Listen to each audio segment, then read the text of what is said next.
Welcome to the castle, everybody. This is Nightsaber Z42, and this is Character Vault, a series where I go through the entire character creation process from start to finish in various RPG systems.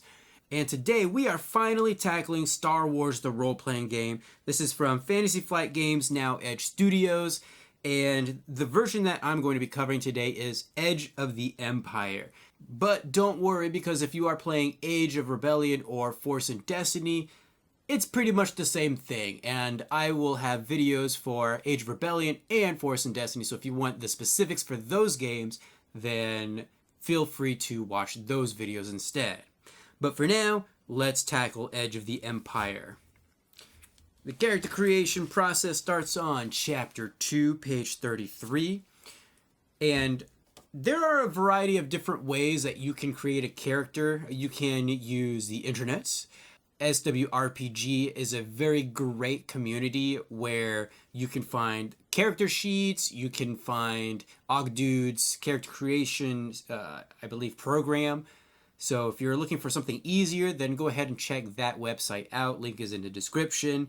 But today we're going to do it old school style, pen and paper, just so we can get all the specifics out of the way. Now, I am actually not using the official Edge of the Empire character sheet. I actually have an alternate character sheet, which I did get from SWRPG Community.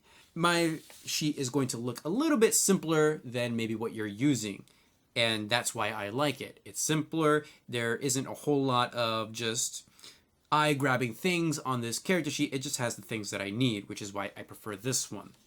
So I'm going to use this alternate character sheet. So what are the steps to actually creating a character? Well, first, we're going to kind of come up with our character concept and our background. Next, we are going to determine our starting obligation. We'll select a species and then select a career and specialization after that. Things are going to get a little bit tricky when we start to invest our experience points. And specifically for this video, you'll kind of see why. Then we're going to determine our derived attributes. We'll determine our starting motivation, and then we'll get to choose our gear. I'm not actually going to choose a starting ship for this specific character, mainly because if I was playing this as maybe a solo game, I would stick to maybe one planet, but choosing a ship is really a group activity. But I will show you the 3 different ships that are available in this core rulebook that you can use right off the bat. And with that being said, let's go ahead and start with our obligation. Your obligation is pretty much the debt that your PC owes somebody else. And I've actually gone ahead and rolled for my obligation off camera. And so if you plan on rolling anything for this game, you're going to just need a D100. They kind of make it simple. You're either going to need a D10 or the actual D100. And so I actually rolled a 23, which is blackmail. Someone has discovered one of the PC's dirty secrets and is using that knowledge for some sort of gain. To make matters worse, the blackmailer possesses evidence that could possibly leak out: a holovid, bank records, a weapon used during a crime, and so on. In order to keep the secret safe, the character must do what he is told, although the blackmailer is savvy enough to keep the demand simple enough to maintain the blackmail for as long as possible, generally demanding money or favors. So we have blackmail as our obligation.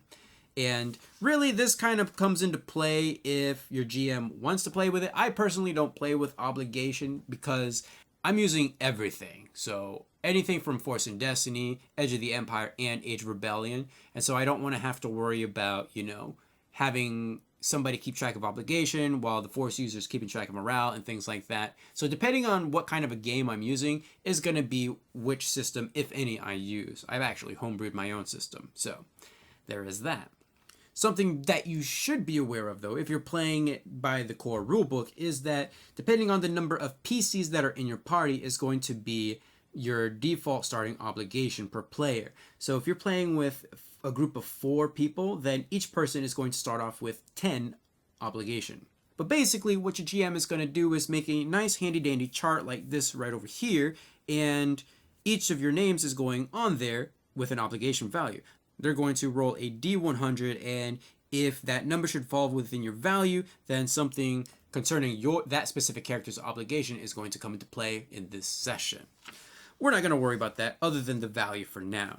Next, we are going to choose a species, and Edge of the Empire has 8 species that you can choose from. Well, I guess droid technically isn't really a species, but still, you can play as a droid. You can also play as a Bothan, a Gand, human, which is default. That's going to be standard in all of the core rulebooks. You can also play as a Rodian, a Trandoshan, which is my personal favorite, the Twi'lek, and the Wookiee. Now, despite having the Trandoshan as a personal favorite, I'm not going to create a Trandoshan character, and because I've already done that in my own games. Instead, I'm going to roll up a Twi'lek. And not only just any Twi'lek, a female Twi'lek. Each of the different species has, well, certain abilities. You have your characteristics, and there are 6 of them. They also have a different boon thresholds, strain thresholds, and starting experience. And you use experience to purchase talents, to rank up skills, characteristics at the very beginning of character creation, and some of the species also have a special ability. The Twi'lek's special ability is that they begin the game with 1 rank in either Charm or Deception. They still may not train Charm or Deception above rank 2 during character creation. When making skill checks, Twi'leks may remove a setback die imposed due to arid or hot environment conditions. In terms of our characteristics, we start with a brawn of 1, an agility of 2, an intellect of 2, a cunning of 2, a willpower of 2, and a presence of 3. Now let's choose a starting career and then our specialization. In Edge of the Empires, we have quite a few number of careers to choose from, like the Bounty Hunter, which has access to the Assassin, the Gadgeteer, the Survivalist. Then we have the Colonist, which has access to the Doctor, the Politico, the Scholar. The Explorer is a career that has access to the Fringer, the Scout, the Trader. The Hired Gun has access to Bodyguard, Marauder, and Mercenary. The Smuggler has access to the Pilot, the Scoundrel, and the Thief. And the Technician has access to Mechanic, Outlaw, and Slicer. Something that I did have in the back of my mind, and I guess this could have been a character concept, was that I wanted to have an assassin type character. Someone who is hired to basically do the dirty deeds that only the most wealthy could afford. So we're obviously going to be taking Bounty Hunter with the assassin talent tree. But let's back up a little bit, because the career does give you certain things. And so the Bounty Hunter, we actually get access to some career skills. Now, these are skills that are going to be cheap for us to buy. We can buy any skill that we want in the game. Even if they're not in our career skills, they're just going to be a little bit more expensive. So the 8 career skills that the Bounty Hunter has access to is Athletics, Brawl, Perception, Piloting Planetary and Piloting Space, Ranged Heavy, Streetwise, and Vigilance. We get to put 1 rank in 4 of those skills without spending experience. Those are freebies for us. And the 4 skills that I choose to gain a free rank in is going to be Athletics, Brawl, Streetwise, and Vigilance. So we automatically get a point in each of those, which is nice. It should be worth mentioning here again that we cannot rank a skill past level 2 during character creation. So for our specialization, again, I'm going to take the Assassin talent tree. And so we actually get 4 skills to add to our career here. We have access to Melee, Ranged Heavy, Skullduggery, and Stealth. Now each talent tree gives you a talent that you can buy, and the cost goes up the further down you get. We're not really going to worry about any talents until we start spending experience points on our starting skills, talents, and characteristic improvements. So for now, we're just going to mark that we have Melee, Ranged Heavy, Skullduggery, and Stealth as career skills as well. Now, we do get to choose 2 of those to get a free point in. And I'm going to be choosing Melee and Stealth. Those now have a free point. Our next step, and probably the most pivotal step in this whole entire process, is the investment of experience points. This is where it gets a little bit complicated. In fact, I would deem this whole character creation system as being a high medium complexity, mainly for this step right here. So we have 100 experience to spend on either skills, talents, improving our characteristics, or even acquiring a new specialization. And each of those have different points associated with them. For example, if we want to spend experience to increase characteristics, then it's going to be 10 times the purchased rating in experience. So each rating must be purchased sequentially. We cannot purchase any characteristic above 5 during character creation. So 5 is going to be the maximum that we can get. Also, for characteristics, this is the only point that we can spend our experience points in improving. After character creation, we can no longer improve characteristics by spending experience. There are other ways to increase our characteristics, either through cybernetics or the dedication talent at the very bottom of most talent trees. But for now, spending experience, this is going to be that point. In fact, I highly recommend spending the bulk of your experience on improving your characteristics during character creation, because you could always purchase skills, talents, and specializations later.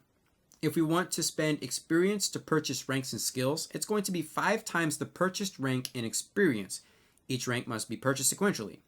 Now, that's only for career skills. So it goes like this: 5, then 10, 15, 20. If it's a non-career skill, it's going to cost an additional 5 XP. So to get to rank 1, it's going to be 10, then 15, then 20, then 25, then 30. Again, we cannot purchase any skill above 2 during character creation. Then we can spend experience to purchase talents within our specializations. Each tier has a different cost. So the first tier will be 5 experience, second tier is 10 experience, third tier is 15 experience, fourth tier is 20 experience, and then the final bottom tier is going to be 25 experience. There's no special limits, only standard limits will apply here. And last but not least, we can spend experience to purchase a new specialization. This will equal 10 times the number of purchased specializations, including new specialization. Non-career specialization costs an additional 10 XP.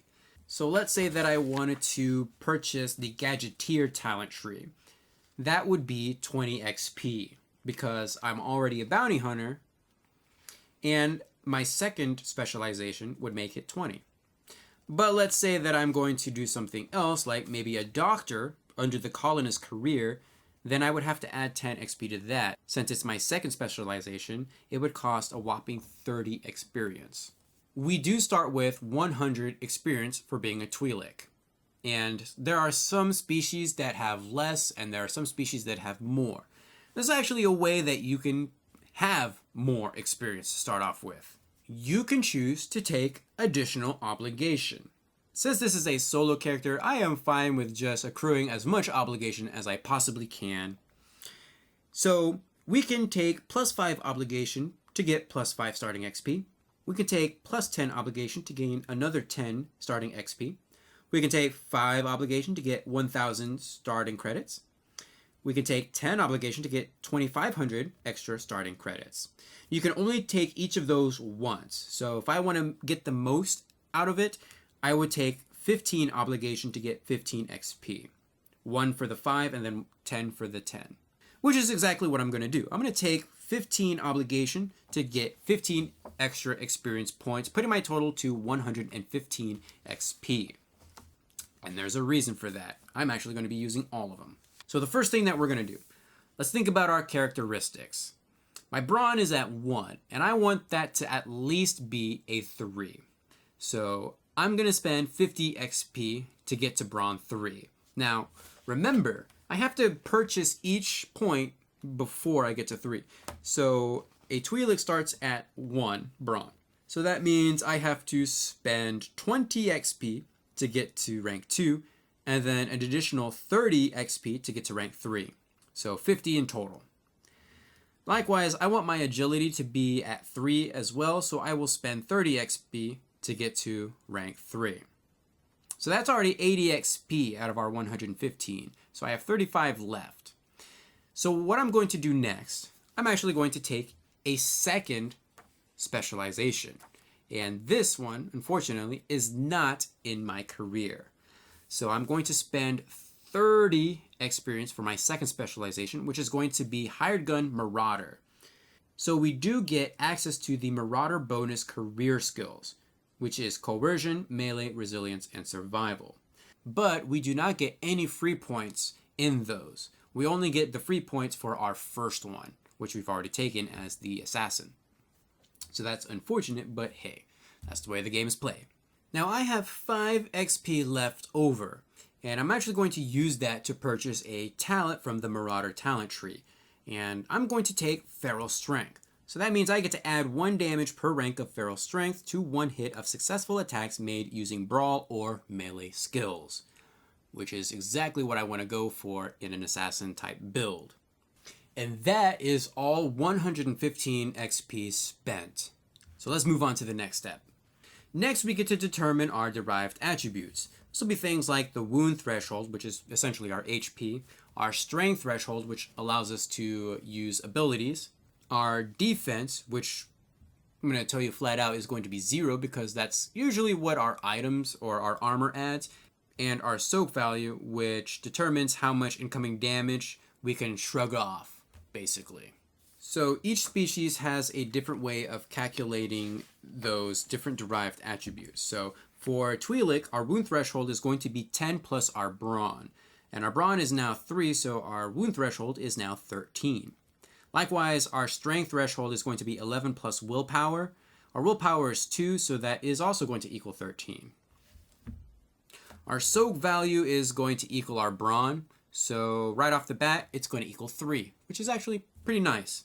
As I've already stated, our defense is going to be gained by wearing certain armor or adopting a defensive position in combat. So that's going to be flat out 0 for both ranged and melee at the start. Next, we get to determine our starting motivations.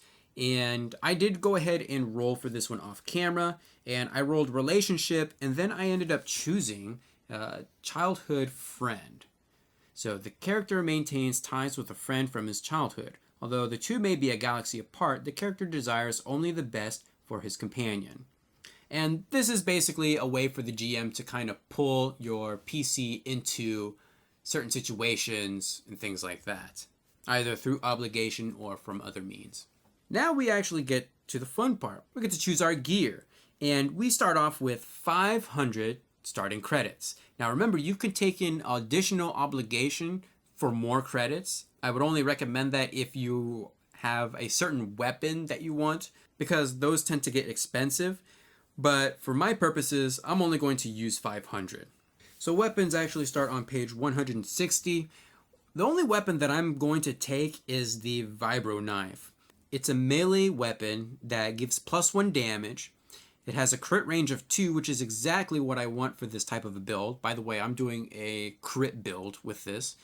You can only use that at engaged range. It has an encumbrance of 1, but it has hard points of 2. It only costs 250, so that's half of my credits right there. And it has Pierce 2 and Vicious 1. In terms of armor, the only thing that I really can't afford to take is heavy clothing, which only gives me an extra soak of 1, so now my soak is 4, which is still pretty good. And then we have all the different sorts of gear that you can get. These are like, I wouldn't call them extra, but they're things that you're going to need in the field of play. So we have things like comlinks, poisons, detection devices, medical things like Bacta, stim packs. We have cybernetics. We have recreational things like chance cubes, sabak deck. And then we have security things like binders or disguise kit, survival gear, and then tools. So I'm definitely going to be taking a comlink, and this will be handheld. That costs 25 credits. I'm also going to take a disguise kit since I'm an assassin. There are going to be times where I need to get in close to the target, and that might include disguising myself to do so. So a disguise kit costs 100. And for the last 75 credits, I'm going to go ahead and buy a data pad. And so that is 500 credits spent there. The last step, at least if you're playing with a group of players, is to pick a starting ship. Now you have access to the Wayfarer medium transport, which is very nice. This was the ship that my players first chose in our first game. We have the YT-1300 light freighter. This is the Millennium Falcon, by the way. And then we have the Fire Spray System Patrol Craft, which is Boba Fett's ship. There are more ships in the book, and you can choose one of those ships so long as that ship costs no more than 120,000 credits. And it also has to be approved by the GM too. That's also very important. But for now, let's go ahead and take a look at the final character sheet and see what we got. And so here we have our final character sheet. We have Melvez, the Twi'lek bounty hunter, assassin / marauder. We started off with 115 total XP. I have 0 left. I spent all of that. We have a soak value of 4, a wound threshold of 13, strain threshold of 13, no defenses to speak of, at least not yet. But our characteristics are as follows. We have a 3 in brawn, a 3 in agility, a 2 in intellect, a 2 in cunning, a 2 in willpower, and a 3 in presence. For our career skills, we have access to athletics, charm, coercion, not discipline, whoops, that was a mistake, perception, piloting, planetary and space, resilience, skullduggery, stealth, streetwise, survival, vigilance, brawl, melee, and ranged heavy. That's quite a few number of skills we have. We have at least 1 point in athletics, charm, stealth, streetwise, vigilance, brawl, and melee. So we at least have that going. Something that I would recommend for all new players is to write your starting dice pool next to the skill. So for example, for athletics, I'm going to have 1 yellow, 2 green. So it might look something like this. 1 yellow and 2 green. That way I can just grab the dice without having to really calculate anything right off the bat. We do have one weapon to use in our arsenal, and that is the vibro knife. It's a melee weapon that does +1 damage. So the thing with melee weapons is that it deals damage equal to your brawn plus whatever else that weapon has going for it. So we'll be doing at least 4 damage. Plus with our, I guess, our talent, it's going to make that 5 damage. With a crit range of 2, so if we gain 2 advantages, we crit, which is exactly what I'm going to try to go for with this build. You can only use it at engaged range. It has an encumbrance of 1, but it has Pierce 2 and Vicious 1. Pierce means that at least 2 of the damage, because it's Pierce 2, will go through Soak. So it reduces the Soak value by 2, if you think about it that way. Vicious means whenever I crit, I'm adding an extra 10, because the Vicious is a value of 1. So we're adding 10 to the total for the crit table. For the second page, we just have a lot of our motivations and obligations, as well as our description. So we are female, age 28, about 5'10". We're athletic / slim kind of a build, but our most notable feature is that we're blue, because we're Twi'lek. We do have a motivation, which is our relationship to our childhood friend, and that would be something that I would kind of detail out during play if I was doing a solo game, or set it up ahead of time with my GM if I was playing with a group. Our only obligation is blackmail. I didn't bother writing the magnitude because I'm still a little bit iffy on what our magnitude would be. But basically, if you are playing with 2 people, the magnitude would be 20 obligation per person. So I don't know if that means if I'm playing solo, my obligation would be 40 plus the 15 that I have, which would bring that up to 55, or what that would all entail. So I just kind of left that blank. Plus, I don't really play with these extra systems anyways with my group, so it doesn't really matter to me. But for our equipment, we do have heavy clothes, which gives us +1 to our soak, which is made at 4. We also have a comlink, a disguise kit, and a data pad. For our one and only talent, we took feral strength, which gives us +1 on brawl or melee damage checks per rank, so for now +1. But again, if I was really going heavy on this crit build, instead I would take lethal blows, which gives another +10 per rank of lethal blows to any crit that you do. So with our vibro knife, that would mean that we would do +20. There are multiple ranks of those talents all throughout the assassin tree, so you can get high up there. So for a build like what I'm doing, I probably would focus less on the brawn and the damage side of things and go straight up for the crits. Plus, crits are really good for dealing with minion groups anyway, so there's also that. I didn't bother printing off the ship page, which you can get with the official character sheet, so I'm not really taking a ship at this point. And that's actually all there is to creating a character. It's medium high in its complexity, but if you know what you're doing, it comes out around like that. And so hopefully this guide has helped you guys out. Feel free to leave a comment down below, give this video a huge thumbs up to support this series, and subscribe if you would like to see more. I will see you guys in the next video.